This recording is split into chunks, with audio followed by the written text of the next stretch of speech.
Hey everybody, it's Commander Clyde. Welcome to another SMITE patch notes.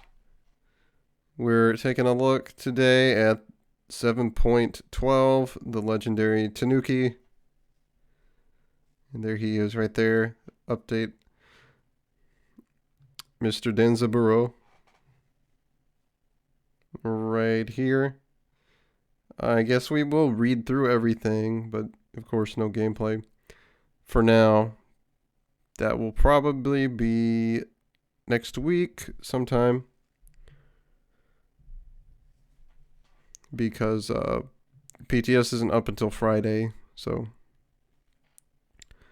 hopefully a little bit after then I'll be able to get a gameplay video out. Anyway, let's just read his things here. It says passive dubious savings.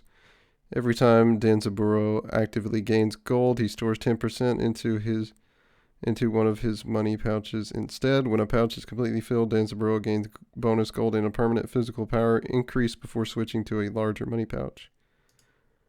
Pouch gold goes from 80 to 140 to 200 to 300. You get 10 power per pouch. And then your bonus gold is 180 up to 500 for each one. I don't know if that's over the life of the whole passive or if that's per pouch. I'm not sure. I did not see that part of the demo on the patch notes show. I did see all the abilities though. Anyway, here's this one. Fool's Gold. Denzaburo rolls out 3 money bags that pass through and damage enemy minions but stop on enemy gods, slowing as they travel. Gods hit or damaged and intoxicated, dropping a gold coin that Denzaburo or his ally can pick up to provide him 10 gold. When a money bag stops moving, it reveals to be an explosive which detonates after a short delay. Subsequent hits of the money bag or explosions deal 20% damage. Damage goes from 70 to 290 plus 80%. Explosion is 330 up to 130 plus 30% of your power. Intoxicate duration 0.6 to 1.4. 70 to 90 mana cost, 12-second cooldown. Here's his 3 alluring spirits. Denzaburo takes a swig of his sake bottle, gaining health before hurling it in front of him, dealing damage to enemies in the inner circle. The bottle of sake applies stacks to enemy gods in the area, slowing, and upon reaching 3 stacks, taunting with no diminishing returns. Taunting them towards the sake bottle. Enemies that take more than 30% of their max health while taunted are broken out early. Healing to Denzaburo upon his cast of it is 30 to 110 health plus 20% of your power. Damage is 80 to 280 plus 70% of your power. Slow per stack is 10% for 1.5 seconds, 3 stacks maximum. Taunt is 1 second hits to break to up to 4. So you can destroy the bottle early to try to avoid the effect from it. Generally what will happen though is you'll probably just get taunted toward it and then break it, but you'll still take the damage for that. Cost is 60 up to 80, cooldown is 16, going down to 12. Here's his 3, Tanuki Trickery. Denzaburo creates a field where he moves faster, is slow, immune, and takes less damage from basic attacks. Enemies in the field are slowed by 20%. If Denzaburo leaves the field, it disappears, turning him into a leaf, among other decoys that mimic his movement. In this state, his movement speed is increased, he is still slow, immune, and can pass through enemies. After a short delay from transforming, any hit from enemy gods, or if Denzaburo himself attacks, he will revert back to normal. Movement speed is 10 up to 20% more. Leaf movement speed is 20 up to 40%. Reduced basic attack damage 20%. Field duration 5 seconds. Leaf duration 4 seconds. Cost 70. Cooldown 16 seconds. Since this is an escape ability, also long cooldown on that. And Uproarious Rocket. Denzaburo summons a magical leaf which transforms into a large bamboo rocket. While preparing, Denzaburo can aim the rocket within 180 degrees to lock onto enemy gods, or he can refire this ability to become the rocket. So you press 4 and then press it again. Pretty simple. Once fired, the rocket will pass through it, damage enemy minions, stopping on the first enemy god hit, damaging and stunning them while dealing 50% damage in a larger area. 300 up to 540 damage plus 110 percent of your physical power. Stun duration is 1 up to 1.4 seconds. Cost 100. Cooldown 90 seconds. So there's the rundown on that. Not a lot of context for now to know what all of that looks like. You can, of course, watch the update notes on the what is it called? I guess they call it just is the Twitch channel just SMITE? I don't remember the name. You can also just, I think, look at the VOD on YouTube at SMITE by Titan Forge Games if you want to see it there. Anyway, here's some skins that are going to be available December the 1st. Cool stuff. We don't talk about skins though. And then Dancerboro recolors. And then we get a proper Cthulhu skin, which is really nice. Oh, he gets a skin right away. Are you kidding me? Whatever. And then a Bologna skin here. Then this guy, Sarian Conjurer Apos, which I kind of want this skin. That's pretty sick. And this Kukulkan skin here. Oh, more. Oh, good. There's more, guys. Available December 29th. All this stuff. Persephone skin, Nem skin, Space Cadet Vulcan. Okay, that's what that is. I saw the picture of that earlier. Oh, man, look, it's a robot, dude. Damn. And then SWC Champion Chang'e. Why? Why does she have a doggo? Dude, how many damn skins are in this? Why? I know this is their last big update of the year, but what is this? Hey, apparently it's a Nike skin, it's a Freya skin, it's a Thor skin, it's a wolf boy. Cool. It's a Nami thing. I don't talk about skins, so we're not here for that. Update release schedule 7.11. Third content drop. Oh, right, because there was some stuff from that update that's not out yet. And then December 15th, 7.12 is out with Mr. Dancerboro. All those things. Then we get more stuff and then more stuff. Smite Friends event. What is this? This event celebrates Smite's many friendships featuring our brand new besties, Ymir and Dancerboro. The most... Why? 6 purchasable exclusive skins in total with 2 skins releasing every 2 weeks. Okay. Whatever. You can buy these skins that we saw. You also get these for each skin you unlock. Woo. Really fun. QLL, this is stuff we want. End of match lobby update. All screens in the end match lobby have art and design updates. Each screen has more interactable elements, and many screens have alternate views to show graphs or more details on stats and progression. Ooh, graphs, dude. This is the kind of shit we live for. Results screen. This screen will now only show vital information, currency, worshiper, and rank progress to reduce clutter.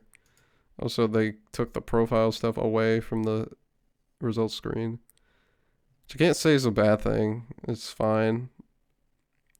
You really don't need to see that at the end of a game anyway.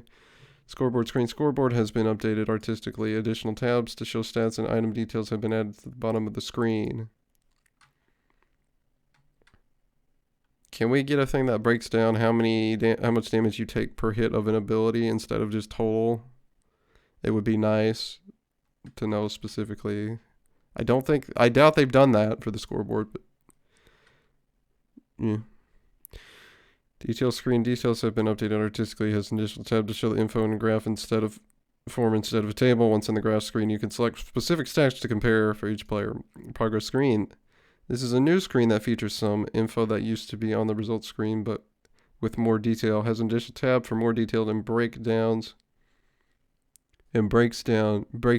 Detailed math breakdowns. How do you read on how currency progress was calculated? It has an additional tab for more detailed information on accolades and achievements earned. Buff camp animations. Okay. Game store. Updated to include stats with their passive. Magical Pen. Stone of Binding now appears. Text speed. Shogun's Kasori now appears. Why did this not appear before in that? Okay, that doesn't matter. Kill streaks, whatever. SPL voting update. Don't care. Bug fixes. Well, kind of, but whatever. Tournament mode voting will be enabled. Okay, so it's going to have a bracket structure. Okay. Bug fixes, UI. I don't know if I care about these. Fixed an issue where the shading on this icon was darker than intended. Okay. Fixed an issue where the mute voice comms button was also muting all text VGS. Fixed a spectator issue where players disconnecting interfered with key mapping. What? Fixed an issue where God Builder would crash while accessing it. We highly recommend that people double check their builds before they play, as the fixes might have resulted in some items changing order. Joust. Fixed an issue where healing and mana challenges should be refilled outside the fountain. It could be refilled outside the fountain. How did this happen and who found this? What? God bugs. I don't read these because there's usually a ton of these and I don't need to see this. What is this? Fixed many issues where items were not being filtered into the proper categories when the stats came from their passive effects. Okay. So we saw the thing with Shogun's Kasori earlier, so. And the gods now will deal damage to clash camps on the allied side of the map. It wasn't before.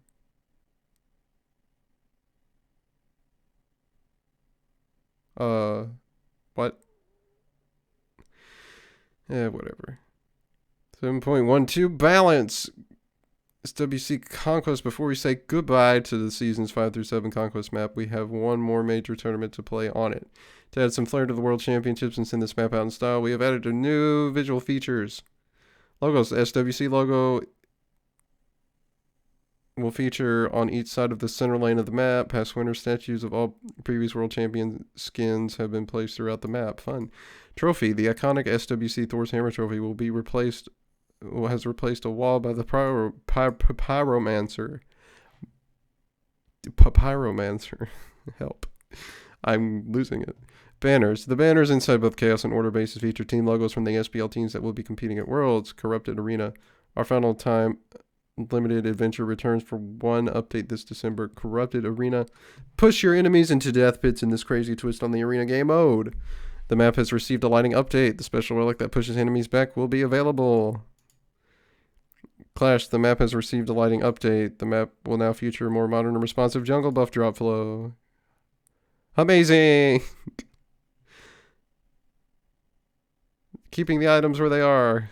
That makes sense. Don't do that. Gods. Unlike items, there are a few gods we want to take the edge off before the SWC. Ra, Erlingshan, Persephone, Yamoja, Sobek, and Set are all high contenders that have either not been nerfed recently or still need a slight nerf. These nerfs may look light in some cases, but our goal is to remove these gods from competitive play, but to bring them more in line with more of the other highly contested gods. Because I want competitive, fun SWC with people picking different gods. Okay, I don't have to read this to know why this happened. The changes they made to Solar Blessing were completely overtuned and need to be brought down. That's really it. That stuff was really stupid. Erlingshan might be able to spot weakness, but given his popularity and strength, we are struggling to find his. With the raw power provided by spot weakness, he has a variety of build paths that can be difficult to fight effectively. Bringing down the power. Bringing up his mana cost typos, guys, should be just the touch needed for the SWC. Increase mana on spot weakness from 60 up to 80. Decrease base damage from 15 to 75 down to 15 up to 63. Odd numbers, ew. Well, odd numbers are fine, but like not ending in a 5. What are we doing? Oh no, it's fine. Hey, Persephone has brought a lot of unique gameplay to Smite, but unique can quickly become paired with frustration. Her garden has high highs and low lows. Her ability to revive and damage enemies can turn getting a kill into despair, and her ult is often powerful when it misses. For SWC, we want to reduce this final point, softly addressing a point of frustration for the world stage. Going forward, we may look towards larger adjustments to Persephone, tackling all the points of frustration listed above. They probably will. This god's still and kind of a mandatory ban in ranked. Grasp of Death. Decrease ult deployable HP from 5 to 3 if it hits a wall instead of a player. Okay. Yemoja, the river goddess, has achieved something that very few gods have. 100% pick ban rate through an entire pro season. Yemoja has been hit with a few nerfs, tempering her performance in ranked and casuals, yet she is still the #1 most contested god in the pro league.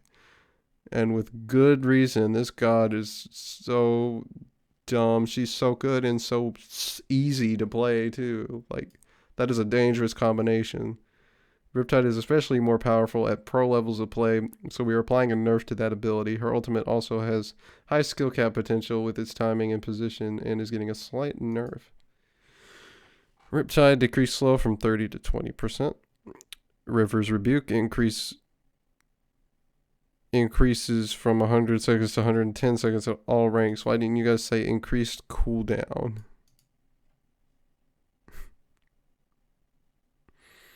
Whatever. Unless that's the mana cost. I don't know if that's the mana cost or the cooldown. They didn't... no, it's second, so it is the cooldown. Why didn't they specify?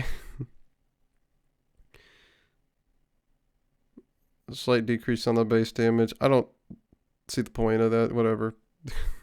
Okay. I'm not reading this then, because I don't... I mean, he is one of the most contested supports because pro supports really like him. And I mean, I like him in support too, so...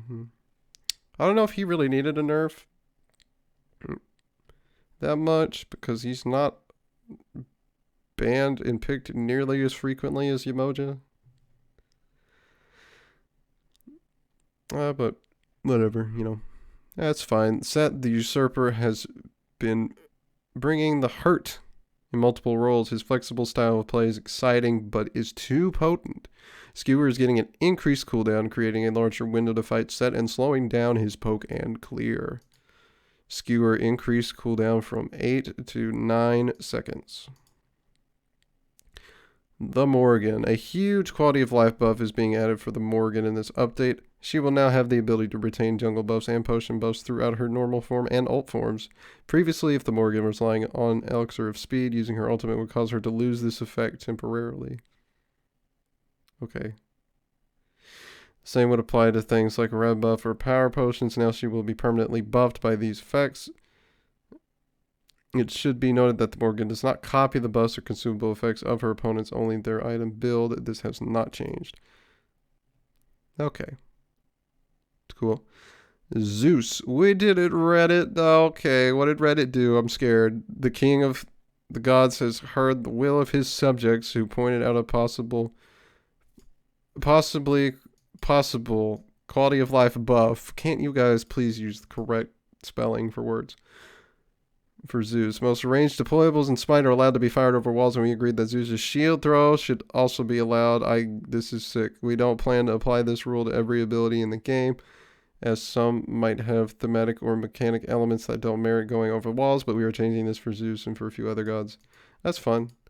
That's not a massive buff for him, because if you just fire it over a wall, like over a buff wall or something, like... he can't really do anything else except get the initial damage. So that's not like a big buff. I think it's pretty much fine. I'll go more places now, thanks Zeus. Can place this ability in locations over wall. No, no, no, no. This is a bad one. Don't do that with Ice Wall. You can't. That's not fair. You can't just do that. You can't just throw a wall up from behind another wall like that. What? Why? I don't like that on Ymir. I don't. Tara, literally. I don't care about your stupid quotes, guys. Man. Why is this down here? I don't know. The time has come for the glory of Rome to be restored. No. It's often a difficult character to buff, as she always seems one step away from taking over the solo meta. Because her passive is fucking stupid. After some direct nerfs and losing many of her core items, it's looking quite safe to buff her again. We are focusing heavily on quality of life with these buffs, adding a lot more fluid functionality to her kit, and adding some power to the parts of her kit that feel clearly lacking, like the flag left behind on Eagle's rally. Master of War, increase the passive duration from 4 to 7 seconds. No. No, no, no. I hate this passive. This thing is evil. Why did you buff it? Shield Bash, Bludgeon, Scourge. Increase weapon durations from 5 to 7 seconds. If Bellona is mid-swing, when this timer expires, she will complete the swing with her weapon. If this hits a target, she will reset the timer and not swap back to her base weapon. Ooh. Efficiency. Eagle's Rally now provides magical power to allies as well as physical power. 35 up to 75. Dude, that's kind of a lot. Damn, that's like a whole item. Increase physical power from 10 to 50 to 20 to 60. That's more than a whole item. Increase flag duration from 6 to 10 seconds to 8 seconds at all ranks. So we took the middle ground and put it on everything. Cthulhu. Okay. What is this? Added a visual offset to buff and debuff effects applied to Cthulhu while in his ult state. This slightly moves these effects towards your player camera so Cthulhu's persistent effects can be more clearly seen. Okay. Hell, in our large healing last update, a few issues were created for Hell. These are largely bug fixes, but they do have balance implications. Hell's passive was not working as intended in more ways than one, and these will be fixed in the update. Stance Attunement fixed an issue where her passive was only increasing healing from abilities, and the FG buff now should increase heals from all sources.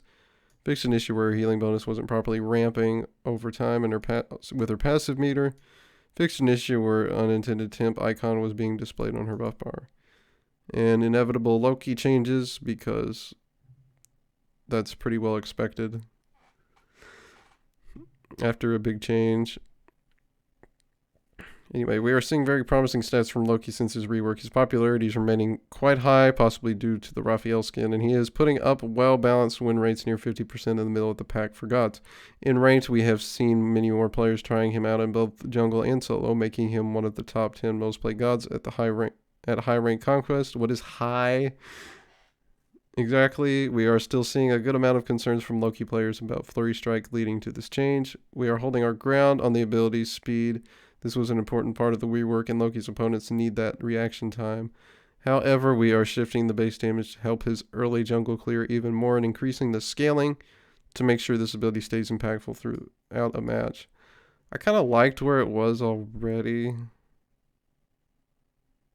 but, you know, I guess the little buff is okay.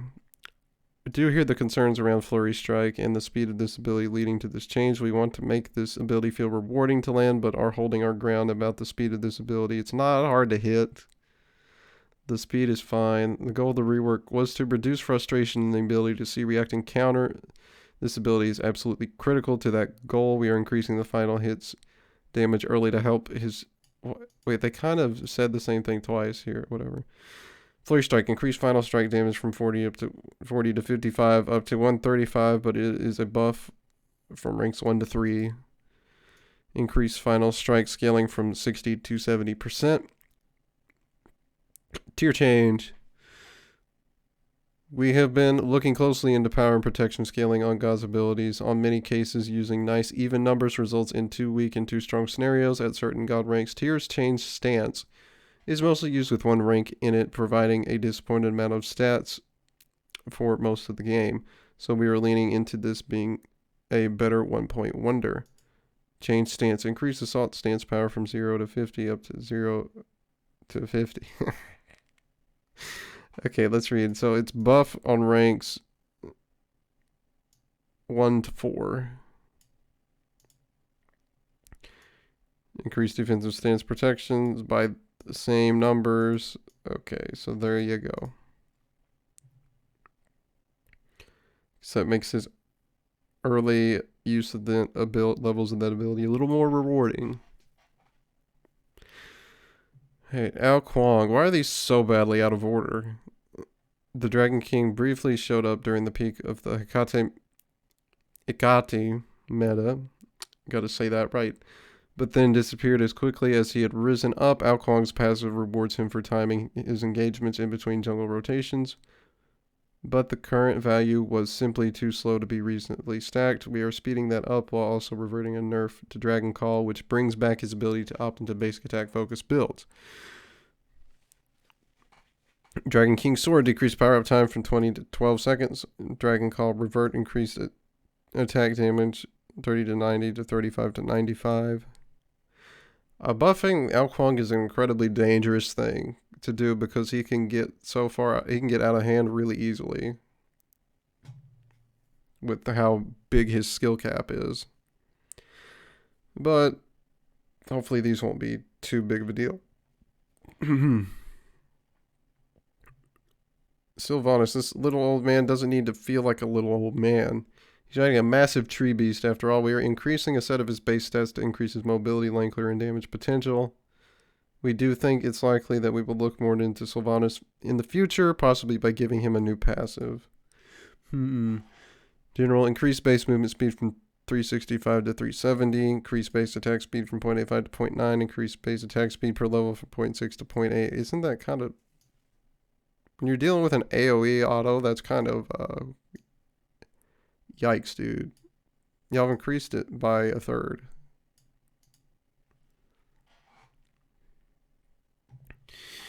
Anyway, Artio, Bear or Druid, which will you choose? Artio is designed with some buffs and debuffs that require hitting enemies with abilities from both stances. In order to maximize those, you had to consider delaying your abilities to a slower flow that was rarely worth the payoff. We are increasing the durations of these effects so Artio can play normally and still reap the rewards. That's bizarre. I never felt held back by having to slow abilities down with the stance switching and things like that. It never felt weird to me. Honestly, I thought she played pretty quick. But considering she's a stance switcher, but okay. Energy Surge decreased mana cost from 50 to 70, mana to 40 to 60. Decomposed increased duration of debuff from 4 to 6 seconds. Safe Swift increased duration of buff from 4 to 6 seconds. We done yet? Moves in combat. 1 point. AMC was the king bee, but oh, have the mighty have fallen. We are reverting a nerf that a Muzen Cobb received when he was a top pick to bring him closer to the rest of the hunter meta in today's Smite scene. Stinger Revert. Increased base damage from that to that. So back to the old damage. Increased physical power scaling from 100 to 110%. Apollo finally saw his play during the SPL, and it was so beautiful. Haha, funny. In celebration, and to help him not be a single pick, we are boosting So Beautiful's base damage again. This ability is a truly straightforward damage ability and should shine as such. So Beautiful increased damage from 80 to 320 up to 90 to 330. That's 10 damage. Okay. The Goddess of the Hunt continues to inspire heated debates in the Smite community. She intends to perform very well in all modes and skill levels, even at high-rank conquest, yet she is generally considered far below the meta. Artemis sacrifices mobility and early pressure for high control and huge late game damage, which is a risky but effective strategy. We are giving Artemis slightly more control over her CC by increasing the range of trap. This ability can be extremely powerful, and when used in combat, we expect this buff to create a lot more opportunities for Artemis to turn the fight around. Right, it's called Transgressor's Fate, not Trap. So, increasing the deploy range from 35 to 40 units. And this is dumb. They buff chalk again. I don't have anything to say. Stop doing that.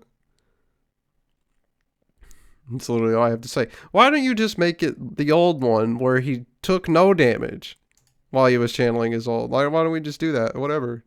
If we're going to do this, we might as well just not worry about the mitigation at all. Whatever.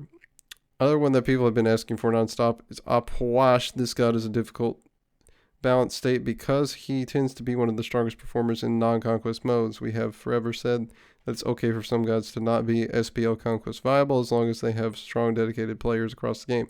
And Apwash falls into that spot. We're giving him some small buffs to hopefully help out his conquest game by decreasing the chances he runs out of mana. We will keep a close eye on this god and potentially plan some bigger changes in Season 8. General, fixed an issue where boss monsters could kill Apwash's deployed corpses. This has existed since day one with this god, and it's never been looked at, and it kind of bugged me. But at least they're doing it now. Undead Surge decreased mana from 70 to 90 to 60 to 80. Corpse Explosion decreased mana. Fleeting Breath decreased mana. Everybody got decreased mana. Hooray. He does have pretty bad mana efficiency. Some of that might be because I don't think he actually starts with very much. But these are all fine and good changes. Back to the top. With that, like and subscribe if you guys enjoyed this update notes discussion. As usual, leave a comment down below if you want. And check the helpful links down in the description. And I will see you guys next time for some more Smite. Have a good one.